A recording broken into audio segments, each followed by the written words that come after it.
Revelation 11:15. The kingdom of this world have become the kingdom of our Lord Jesus Christ. With all the wickedness, evil things that are happening in the nations of the world, how then is the kingdom of this world the kingdom of our Lord Jesus Christ? I think God is not scared by wickedness. The kingdoms of the world, no matter how wicked they are, they belong to God. Yes. Because the earth and the fullness thereof is the Lord's. Jesus is seeking followers. The devil too is seeking followers. Who are the rightful people to rule the kingdom of our Lord Jesus Christ? You raise people in church who you seem to us that they are very good.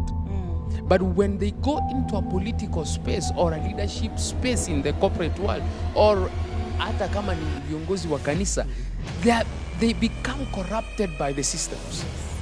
Yes, they are prayerful. Yes, they speak in tongues. They are Holy Ghost filled. But they don't understand that when you go to Babylon, the system in Babylon can corrupt you. And so you have to pick and know what language they speak so that when they introduce something to you, you are able to counter it by the values of the kingdom.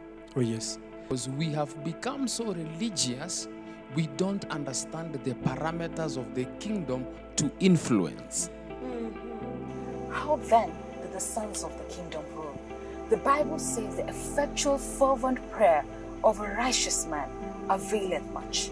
Have you been praying? Have I been praying? Does God answer prayer? Or is there something more that I was supposed to do? Is there something more you are supposed to do? So it is only when we choose amongst ourselves we can qualify to choose a man of good reputation. It is among you that you know the values of the kingdom. It is not everything good in the eyes of the world that is good according to God.